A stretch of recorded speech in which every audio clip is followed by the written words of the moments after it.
Halo, Assalamualaikum warahmatullahi wabarakatuh.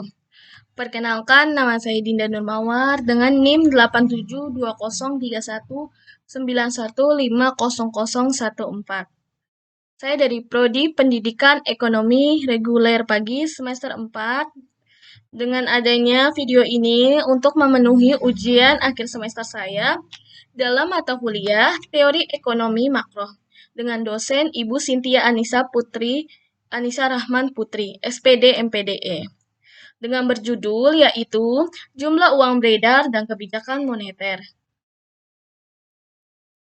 Selanjutnya kita langsung saja ke materi ya. Untuk yang pertama ada pengertian. Pengertiannya itu pengertian dari jumlah uang beredar atau money supply telah mengalami evolusi dalam waktu yang sangat panjang.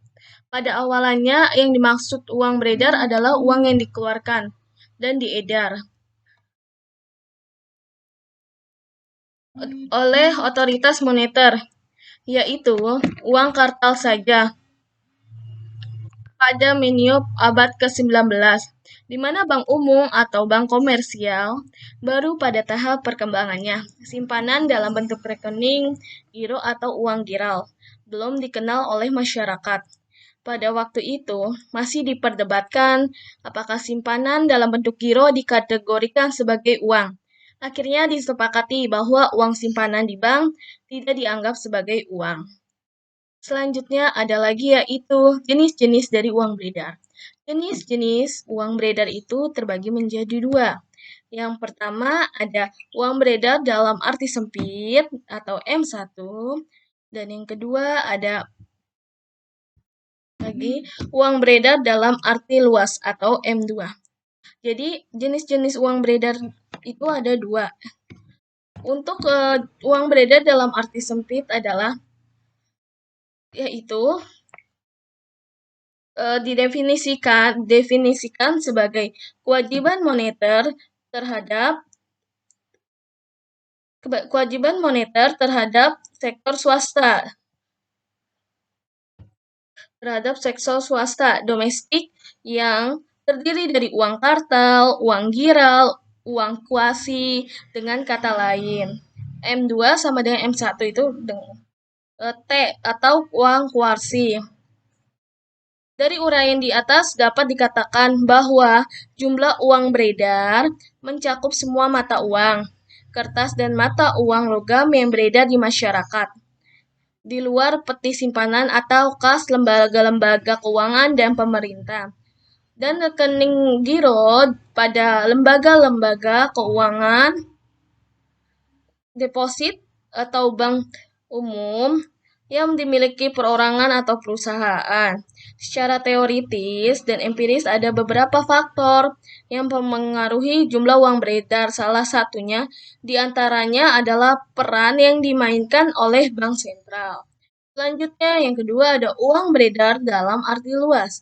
Uang beredar dalam arti luas didefinisikan sebagai kewajiban moneter terhadap sektor swasta domestik yang terdiri dari uang kartal, uang giral, dan uang kuasi. Dari uraian di atas dapat dikatakan bahwa jumlah uang beredar mencakup semua mata uang yang beredar, uang kertas, dan uang logam yang beredar di masyarakat, di luar peti simpanan kas atau lembaga-lembaga keuangan dan pemerintah, dan rekening giro pada lembaga deposit atau bank umum yang dimiliki perorangan dan perusahaan. Secara teoritis dan empiris, ada beberapa faktor yang mempengaruhi jumlah uang beredar. Salah satunya diantaranya adalah peran yang dimainkan oleh bank sentral. Selanjutnya ada lagi yaitu pengertian dari kebijakan moneter. Pengertian dari kebijakan moneter adalah kebijakan pemerintah yang menyangkut perilaku bank sentral dalam penawaran uang dan pengaturan uang yang beredar, merupakan suatu kebijakan yang bertujuan untuk mencapai keseimbangan internal atau pertumbuhan ekonomi yang tinggi, stabilitas harga serta pemerataan pembangunan, dan keseimbangan eksternal atau keseimbangan neraca pembayaran. juga tercapainya tujuan ekonomi makro, yakni menjaga stabilitas ekonomi yang dapat diukur dengan kesempatan kerja, kestabilan harga, serta neraca pembayaran internasional yang seimbang. Selanjutnya kita ada lagi, yaitu jenis-jenis kebijakan moneter. Jenis-jenis kebijakan moneter itu terbagi menjadi dua, yaitu yang pertama ada kebijakan moneter ekspansif. Kebijakan moneter ekspansif itu adalah suatu kebijakan dalam rangka menambah jumlah uang yang beredar. Kebijakan ini dilakukan untuk mengatasi pengangguran dan meningkatkan daya beli masyarakat atau permintaan masyarakat. Kebijakan ini diterapkan pada saat perekonomian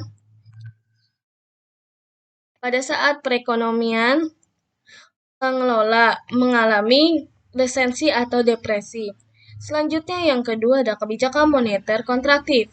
Kebijakan moneter kontraktif adalah kebijakan yang dilakukan dalam rangka mengurangi jumlah uang yang beredar. Kebijakan ini dilakukan pada saat perekonomian mengalami inflasi. Kebijakan moneter kontraktif disebut juga dengan kebijakan uang ketat atau tight money policy. Kebijakan ini dapat diterapkan. Yang terakhir yaitu ada peran Bank Indonesia dalam kebijakan moneter. Bank Indonesia itu memiliki tujuan untuk mencapai dan memelihara kestabilan nilai rupiah. Tujuan ini sebagaimana tercantum dalam Undang-Undang Nomor 3 Tahun 2004. Pasal 7 tentang bank antara lain adalah kestabilan terhadap harga-harga barang dan jasa yang tercermin pada inflasi. Untuk mencapai tujuan tersebut, sejak tahun 2005, Bank Indonesia menerapkan kerangka kebijakan moneter dengan inflasi sebagai sasaran utama kebijakan moneter dengan menganut sistem nilai tukar yang mengambang. Peran kestabilan ini, nilai tukar sangat penting dalam mencapai stabilitas harga dan sistem keuangan. Oleh karenanya, Bank Indonesia juga menjalankan kebijakan nilai tukar untuk mengurangi volatilitas nilai tukar yang berlebihan, bukan untuk mengarahkan nilai tukar pada level tertentu. Baiklah, ini sekian presentasi dari saya, materi yang saya sampaikan untuk memenuhi ujian akhir semester saya. Kurang lebihnya mohon maaf. Wassalamualaikum warahmatullahi wabarakatuh.